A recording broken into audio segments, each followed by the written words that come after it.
చారు స్పెషల్. నేను మీ భారతి. ఎలా ఉన్నారండి అందరూ? నేనైతే చాలా బాగున్నాను. అండ్ మీ అందరు కూడా చాలా బాగున్నారని కోరుకుంటున్నాను.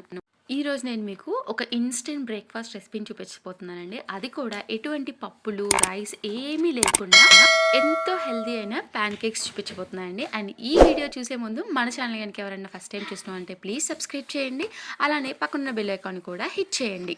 అండ్ ఫస్ట్ అయితే నేను ఇక్కడ ఒక మిక్సర్ జార్ తీసుకొని అందులోకి 2 ఎగ్స్ని బ్రేక్ చేసుకొని యాడ్ చేసేసుకుంటున్నాను అండి. ఒకవేళ మీరు ఎగ్ తినని వాళ్ళైతే కనుక ఒక 3/4 కప్పు పెరుగుని యాడ్ చేసేసుకోవచ్చు అండి. అండ్ ఇప్పుడు మనం ఈ ఎగ్స్ని అయితే బాగా బీట్ చేసేసుకోవాలన్నమాట. ఇప్పుడు మనం ఇలా బాగా బ్లెండ్ చేసేసుకున్న తర్వాత దీన్ని నేను 3/4 కప్పు బెల్లంని తీసుకుంటున్నాను అండి. సో నేను బెల్లంని అయితే ఇక్కడ తురుముకొని యాడ్ చేసుకున్నాను అండి. ఇప్పుడు బెల్లాన్ని కూడా 2 మినిట్స్ మనం బాగా దానిలోకి మిక్స్ అయ్యే వరకు మనం బాగా బ్లెండ్ చేసుకోవాలండి. అండ్ చూసారా ఇప్పుడు ఇది కొంచెం థిక్ సిరప్ టైప్లో వచ్చింది కదండి. సో అలా రావాలన్నమాట. అండ్ ఇప్పుడు దీనిలోకి నేను ఒక 1/2 కప్పు నెయ్యిని తీసుకుంటున్నాను అండి. అండ్ నెయ్యిని అయితే నేను ఇంట్లో ప్రిపేర్ చేసుకునే నెయ్యినే యూస్ చేసుకుంటున్నాను అండి. మీరు లేదు అనుకుంటే మీరు బయట నార్మల్గా ఏ అయితే గీ యూస్ చేస్తారో ఆ గీ అయినా యూస్ చేసుకోవచ్చు. సో నేను దాన్ని కొంచెం మెల్ట్ చేసుకొని దీనిలోకి యాడ్ చేసేసుకున్నాను అండి. సో నెయ్యిని కూడా యాడ్ చేసుకున్న తర్వాత మనం ఒక 5 మినిట్స్ దీన్ని బాగా మిక్స్ చేసుకోవాలండి. సో అప్పుడు ఏంటంటే మనకి కండెన్స్డ్ మిల్క్ ఉంటుంది కదండి. సో మనకి ఆ టెక్స్చర్ వస్తుంది అనమాట. చూసారండి ఫార్మేషన్ అయితే చాలా చక్కగా వచ్చిందనమాట. సో మనకి ఈ కన్సిస్టెన్సీలో రావాలండి. ఇప్పుడు దీనంతా ఒక బౌల్లోకి యాడ్ చేసేసుకొని ఇప్పుడు ఇందులోకి 1 కప్పు పిండిని యాడ్ చేసుకుంటున్నాను అండి.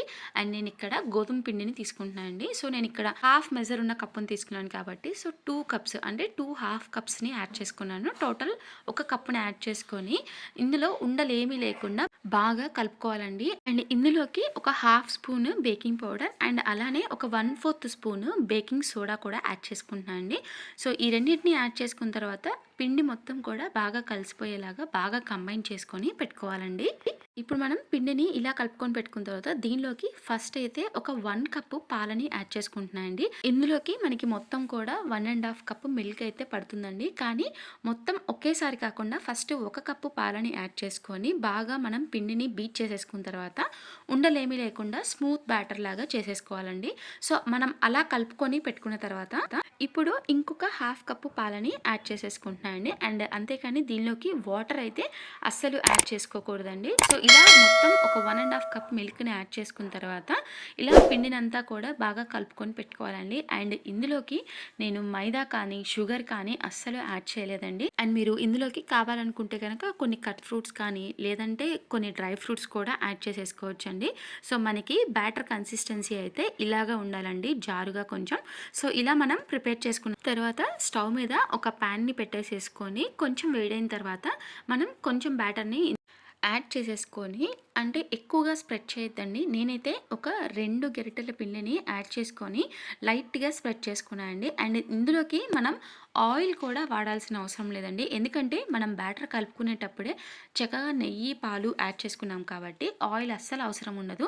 సో ఇలా మనకి పైన కొంచెం ఉడికిన తర్వాత ఇలా బబుల్స్లా వచ్చిన తర్వాత ఇంకొక వైపు కూడా తిప్పేసేసుకొని జస్ట్ ఒక 2 మినిట్స్ అంటే 2 నిమిషాలు ఇంకో వైపు కూడా కుక్ చేసుకున్న తర్వాత మనకి ఇది చక్కగా ప్రిపేర్ అయిపోతుందండి. సో చూసారా చక్కగా ఆయిల్ ఏమీ యాడ్ చేయకపోయినా కూడా అతుక్కోకుండా చక్కగా ప్రిపేర్ అయ్యి వస్తాయండి ఈ ప్యాన్ కేక్స్ అయితే. అండ్ పిల్లలైనా ఇంట్లో పెద్దవాళ్ళైనా కూడా చక్కగా తినేస్తారండి. అండ్ పిల్లలకైతే కనుక చక్కగా బాక్స్లో కూడా చక్కగా తినేస్తారు. అండ్ పెద్దవాళ్ళకైతే కూడా మనకి 2 తినేసరికి కడుపు నిండిపోతుందండి.